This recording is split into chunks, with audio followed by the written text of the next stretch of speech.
Listen 3 closely, years had son. passed since This Emma is first important. arrived at the Mitchell Ranch, and she was no longer the scared 12-year-old who had clutched a small suitcase and wondered if she would ever belong anywhere. At 15, Emma had grown tall and confident, with sun-streaked hair and hands that knew how to handle any animal on the ranch. More importantly, she had learned what it meant to truly belong somewhere. The adoption had been finalized on a crisp October morning when Emma was 13. She remembered standing in the courthouse wearing her best dress, which Mrs. Mitchell had bought specially for the occasion. When the judge declared that Emma was officially Emma Mitchell, she had cried tears of joy that she didn't bother to hide. Mrs. Mitchell had cried too, and even the stern-looking judge had smiled. Now Emma called her mom without thinking about it, and Susan Mitchell had become the mother Emma had always dreamed of having. They worked together as a team, making decisions about the ranch and facing challenges side by side. The ranch had grown during Emma's time there. Word had spread through the county about Susan Mitchell's skill with horses and her kindness toward animals that others had given up on.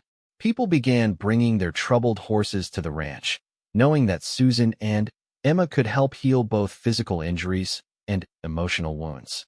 Emma had discovered she had a special gift for working with horses that had been abused or neglected. Maybe it was because she understood what it felt like to be hurt and scared. Maybe it was just patience and intuition. Whatever it was, horses that wouldn't let anyone else near them would eventually trust Emma. Daisy had become Emma's special project and her best friend. The paint horse that had once been too afraid to let anyone touch her now followed Emma around like a devoted dog. Emma had trained Daisy herself, teaching her to respond to voice commands and gentle pressure instead of force. They had become partners in the truest sense of the word. On this particular morning, Emma was working with a new arrival. A young mare named Stormy had been rescued from a situation where she had been starved and beaten. She had arrived at the ranch 3 weeks ago, thin and terrified, striking out at anyone who came near her. Emma sat outside Stormy's paddock, not trying to get close, just being present. She talked softly about everything and nothing, letting Stormy get used to her voice. She read her homework assignments out loud, described what she was going to make for dinner, told Stormy about the other horses and what they were doing. The secret, her mom had taught her, is patience.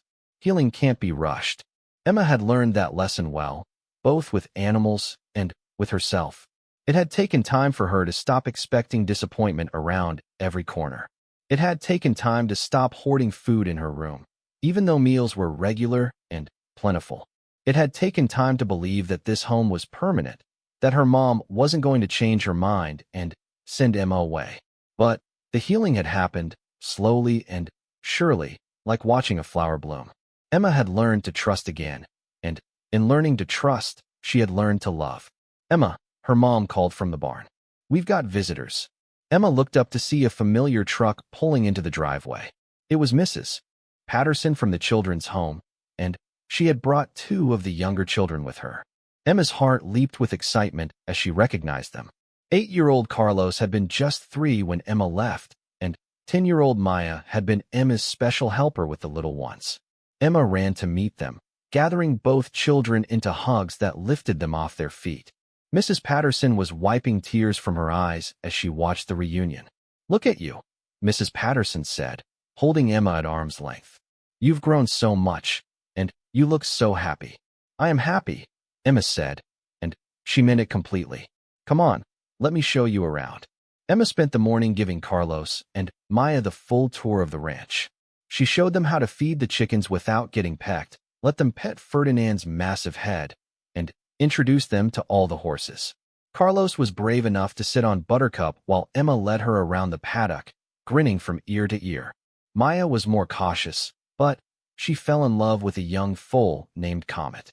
She sat by the fence for an hour, talking to the foal and giggling when he tried to nibble her shoelaces. "Do you think I could work with horses someday?"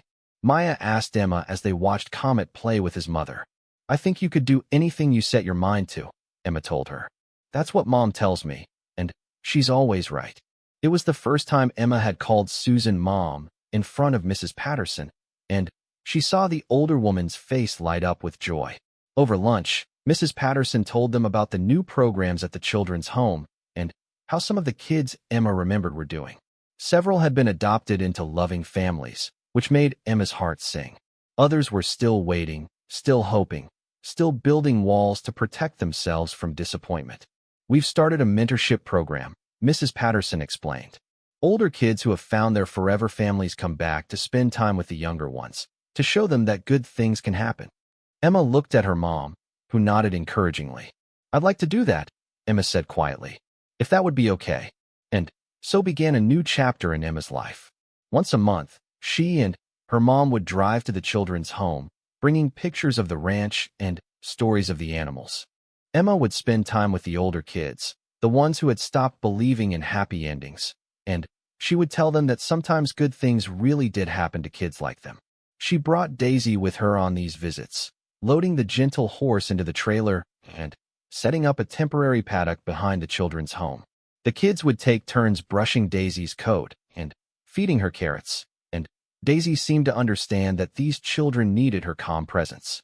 "Animals don't care where you came from," Emma would tell them, echoing the words her mom had spoken to her years before. "They only care about how you treat them today." Some of the children listened with wide, hopeful eyes. Others crossed their arms and scowled, protecting their hearts the same way Emma once had. Emma understood both reactions and didn't take the skepticism personally. She just kept coming back, month after month, being living proof that sometimes the story did have a happy ending. One afternoon, as Emma was working with Stormy, she noticed the mare standing closer to the fence than usual. Emma had been reading her English homework out loud, discussing the themes in a novel about a girl who overcame hardship. When she looked up, Stormy was watching her intently. "Hey, pretty girl," Emma said softly. "You've been listening, haven't you?" Very slowly, Emma stood up and moved closer to the fence. Stormy tensed but didn't run away. Emma extended her hand, palm up, and waited. For long minutes, they stayed frozen like that, girl and horse evaluating each other. Then, Stormy took a step forward, then another. She stretched out her neck and gently touched Emma's hand with her nose. "There you are," Emma whispered, tears streaming down her face. "I knew you were in there somewhere." That evening, Emma sat on the porch with her mom, watching the sunset paint the sky in shades of pink and gold. The animals were settling in for the night, and the ranch was filled with the peaceful sounds of home. "Stormy let me touch her today," Emma told her mom. "I saw," her mom replied, squeezing Emma's hand. "You have a gift, sweetheart. You understand healing in a way that most people never learn." Emma thought about that as she watched the first stars appear in the darkening sky. She thought about the scared 12-year-old who had arrived with everything she owned in one small suitcase. She thought about all the people and animals who had taught her about love and trust and second chances. "Mom," Emma said quietly. "Yes, sweetheart. Thank you for keeping your promise." Susan looked puzzled. "What promise? When I first got here, you told me I was safe with you. You kept that promise every single day for 3 years." Her mom pulled Emma close, and they sat together in comfortable silence, surrounded by the sounds of their ranch, their animals, their home. "And I'll keep it for the rest of your life," her mom whispered. "That's what mothers do." As Emma drifted off to sleep that night, she thought about all the children still waiting in places like Sunshine Children's Home. She thought about animals like Stormy, learning to trust again after being hurt. She thought about second chances and the people brave enough to offer them. Tomorrow, she would continue Stormy's training. Next weekend, she would visit the children's home again. In 2 years, she would graduate high school and start studying to become a veterinarian, planning to return to the ranch and continue the work she and her mom had started. But tonight, she was simply Emma Mitchell, a girl who had learned that sometimes when life takes everything away, it's just making room for something better. She had learned that families aren't always made by blood, and that home isn't always where you started. Sometimes, if you're very lucky and very brave, home is where someone looks at you and says, "You're safe with me," and then spends every day proving it. Emma fell asleep with a smile on her face, surrounded by the sounds of animals breathing in the barn, her mom humming in the kitchen as she did the dishes, and the whisper of wind through the oak trees that had stood sentinel over the ranch for decades. She was exactly where she belonged, doing exactly what she was meant to do. She was home at Emma's first morning on the ranch began before sunrise. She woke to the sound of roosters crowing and realized she wasn't in the dormitory anymore.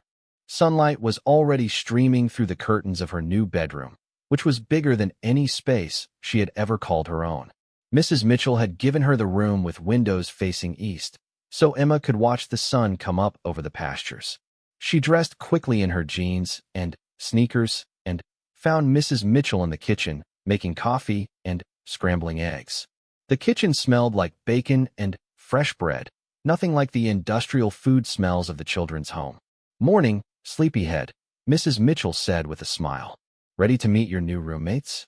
After breakfast, they walked to the barn together. Emma's heart pounded with excitement and nervousness as Mrs. Mitchell opened the big wooden doors. Inside, it was cool and dim, filled with the sweet smell of hay and the soft sounds of animals stirring. Buttercup, the old mare, stood in the first stall, and she was even more beautiful than Emma had imagined. Her coat was golden brown with a white stripe down her face, and her dark eyes looked wise and patient. When Mrs. Mitchell opened the stall door, Buttercup walked over and gently nuzzled Emma's shoulder. "She likes you," Mrs. Mitchell said, pulling an apple from her pocket. "Want to feed her?" Emma held the apple on her flat palm the way Mrs. Mitchell showed her, trying not to giggle as Buttercup's soft lips tickled her hand. When the apple was gone, Buttercup rested her big head against Emma's chest, and Emma felt something she had never experienced before. It was like the horse was telling her everything would be okay. They spent the morning visiting all the animals. Ferdinand the bull was indeed as gentle as Mrs. Mitchell had promised, coming over to the fence to let Emma scratch behind his ears. The chickens were busy and chatty, following Mrs. Mitchell around the yard like she was their queen. Whiskers the barn cat appeared from nowhere to wind around Emma's legs, purring loud enough to wake the dead. But it was the horses that captured Emma's heart completely. Besides Buttercup, there were 3 others. Star was a black mare with a white mark on her forehead. Thunder was a young stallion with too much energy and not enough sense. And then there was Daisy, a small paint horse who had been rescued from a bad situation and was still learning to trust people. "Daisy reminds me of you a little," Mrs. Mitchell said quietly as they watched the paint horse stand apart from the others. "She's been hurt, so she's careful about getting too close to anyone. But she's got a good heart under all that fear." Emma understood exactly what Mrs. Mitchell meant. She spent the rest of the morning sitting on the fence, talking softly to Daisy and letting the horse get used to her presence. By lunchtime, Daisy had moved close enough to the fence that Emma could almost touch her nose. The days fell into a rhythm that Emma had never experienced before. Every morning, she and Mrs. Mitchell would feed the animals together. Emma learned how to measure grain, throw hay bales, and collect eggs from chickens who sometimes had attitude problems. She learned that each animal had its own personality and needs. Thunder needed firm handling because he was young and thought he was tough. Star was the leader of the horses and demanded respect. Ferdinand was content as long as he had plenty to eat and shade to stand in. The chickens were dramatic about everything and held grudges if you were late with their dinner. In the afternoons, Mrs. Mitchell taught Emma how to ride. They started with Buttercup, who was patient with beginners and never got upset if Emma made mistakes. At first, Emma was terrified of being so high off the ground, but Buttercup seemed to sense her fear and moved extra carefully. "Horses can feel what you're feeling," Mrs. Mitchell explained as Emma gripped the saddle horn with white knuckles. "If you're scared, they get nervous too. Try to breathe and think calm thoughts." It took weeks, but eventually Emma began to relax in the saddle. She learned to move with Buttercup's rhythm instead of fighting it. She learned to use her legs and voice to communicate with the horse instead of just holding on tight. Most importantly, she learned to trust that Buttercup wouldn't let anything bad happen to her. The breakthrough came on a Tuesday afternoon when Emma was cleaning Daisy's stall. The paint horse had been watching Emma work, coming closer each day, but never quite close enough to touch. Emma had learned not to push, just to be patient and let Daisy decide when she was ready. Emma was spreading fresh straw when she felt warm breath on the back of her neck. She turned slowly and found Daisy standing right behind her, close enough that Emma could see her own reflection in the horse's dark eyes. Very carefully, Emma reached out and touched Daisy's soft nose. "Hey, pretty girl," Emma whispered. "I knew you'd come around eventually." From that day on, Daisy followed Emma everywhere around the ranch. Mrs. Mitchell said she had never seen anything like it. The horse, who had been too afraid to let anyone touch her, now waited by the gate every morning for Emma to arrive. "Animals know when someone understands their pain," Mrs. Mitchell told Emma one evening as they sat on the porch watching the sunset. "You and Daisy recognize something in each other." Summer passed in a blur of long days and hard work. Emma's hands got calloused from ranch work, and her arms got strong from lifting hay bales and water buckets. Her skin turned brown from hours in the sun, and she learned to read the sky for signs of coming storms. Mrs. Mitchell was nothing like the adults Emma had known before. She never spoke to Emma like she was a child who couldn't understand things. She explained why they did things certain ways and asked for Emma's opinions about ranch decisions. When Emma made mistakes, Mrs. Mitchell helped her figure out how to do better next time instead of getting angry. "Making mistakes is how you learn," Mrs. Mitchell would say. "The only real mistake is not trying at all." Emma started sleeping through the night for the first time in years. She stopped having the nightmares that had plagued her at the children's home. She began to eat with appetite instead of just eating because she had to. Most surprisingly of all, she started to laugh again. The laughter surprised her the first time it happened. She was trying to catch one of the chickens who had escaped from the yard, chasing it around the barn while it squawked indignantly. When the chicken finally ran straight into a fence post and sat down in confusion, Emma burst into giggles that she couldn't stop. Mrs. Mitchell heard the laughter from the house and came out to see what was happening. When she saw Emma sitting in the dirt, laughing at a dizzy chicken, she started laughing too. They sat there together, two people and one confused chicken, laughing until their sides hurt. As autumn arrived, Emma realized she had been on the ranch for almost 6 months. She had grown 3 inches and gained 15 pounds of healthy weight. Her hair was longer and shinier than it had ever been. But the biggest changes weren't ones you could see. Emma had stopped flinching when people moved too quickly near her. She looked adults in the eye when they spoke to her. She had opinions about things and wasn't afraid to share them. She helped make decisions about the ranch and felt proud when her ideas worked well. One evening, as they were bringing the horses in from the pasture, Mrs. Mitchell stopped Emma with a gentle hand on her shoulder. "Emma, I want to ask you something, and I need you to think carefully before you answer." Emma's heart jumped. Was Mrs. Mitchell going to send her back? Had she done something wrong? "I've been thinking about making this official," Mrs. Mitchell continued. "About adopting you, if that's something you might want." Emma felt like all the air had left her lungs. She stared at Mrs. Mitchell, not sure she had heard correctly. "You don't have to answer now," Mrs. Mitchell said quickly. "It's a big decision. I just wanted you to know that you're not just a temporary guest here anymore. This is your home if you want it to be." That night, Emma lay in bed thinking about Mrs. Mitchell's words. She thought about the years at the children's home, always feeling like she was waiting for her real life to begin. She thought about the promise she had made to herself as a little girl, that she would be strong and not need anyone. But somewhere over the past 6 months, Emma had realized that needing people wasn't weakness. It was just part of being human. And Mrs. Mitchell had shown her what it felt like to be wanted, not just needed. The next morning, Emma found Mrs. Mitchell in the kitchen making pancakes. "I thought about what you said," Emma began, her heart pounding. Mrs. Mitchell looked up from the stove, her expression carefully neutral.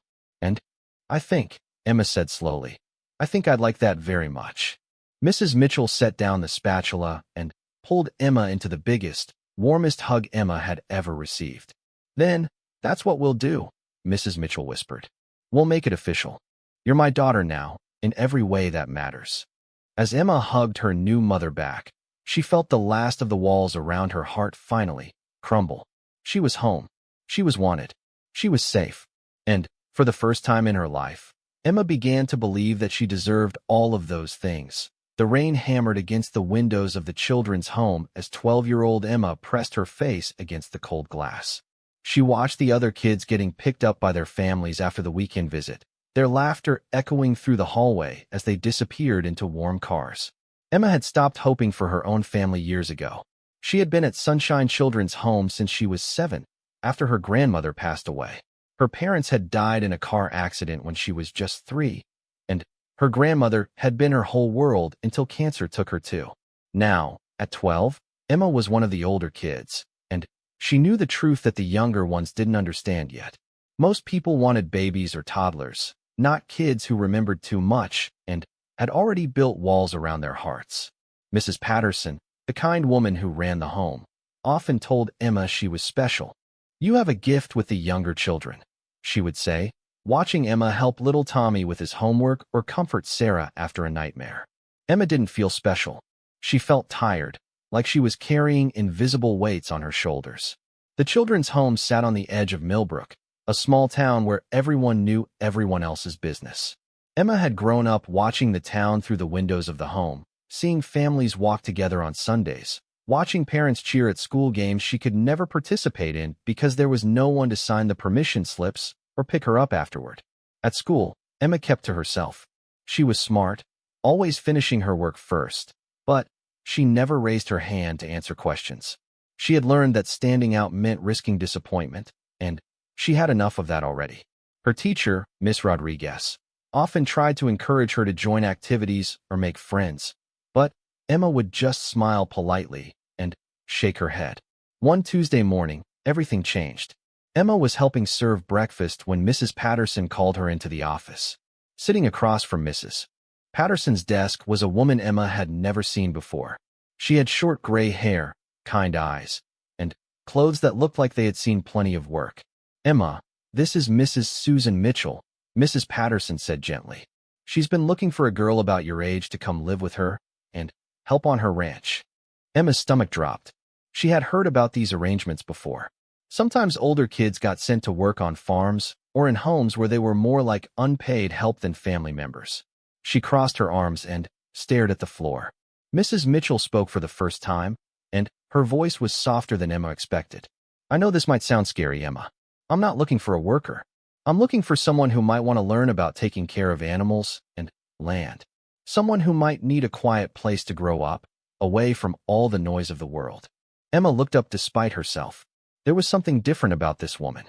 She wasn't speaking in the bright, fake voice that most adults used when they talked to kids from the home. She was talking to Emma like she was a real person with real feelings. "I live about 2 hours from here," Mrs. Mitchell continued. "I have a small ranch with horses, cattle, and chickens. It's not fancy, but it's peaceful. I've been alone there for 5 years now, since my husband passed, and I think maybe we could help each other out." Mrs. Patterson explained that this wasn't adoption, but it was a chance for Emma to live in a real home with someone who cared. Emma could stay until she turned 18 if things worked out well for both of them. That night, Emma lay in her narrow bed, staring at the ceiling. The other girls in her room were asleep, but Emma's mind was racing. Part of her wanted to say no, to stay where things were safe and familiar. But another part of her, a part she had tried to ignore for years, whispered that maybe this was her chance for something different. The next morning, Mrs. Mitchell came back. This time, she brought pictures of her ranch. Emma saw rolling green fields, a red barn that looked like something from a storybook, and horses standing peacefully in the shade of oak trees. There was a small white house with a porch and flowers growing in boxes under the windows. "The animals don't care about your past," Mrs. Mitchell said quietly, as Emma studied the pictures. "They only care about how you treat them today." Sometimes that's exactly what a person needs to hear. Emma felt something crack open in her chest, something that had been locked tight for years. Before she could change her mind, she found herself nodding. "Okay," she whispered. "I'll try." Mrs. Patterson wiped tears from her eyes as she helped Emma pack her few belongings into a small suitcase. Emma owned 3 changes of clothes, 2 books from the home's library that she had read dozens of times, and a small stuffed bear that had belonged to her grandmother. Everything she owned in the world fit into one suitcase. As they drove away from Sunshine Children's Home, Emma turned to look back one last time. She saw the faces of the younger children pressed against the windows, watching her leave. She waved, and some of them waved back. Mrs. Patterson stood on the front steps, holding a handkerchief and smiling through her tears. "Scared?" Mrs. Mitchell asked as they turned onto the highway. Emma thought about lying. about pretending she was brave and ready for anything.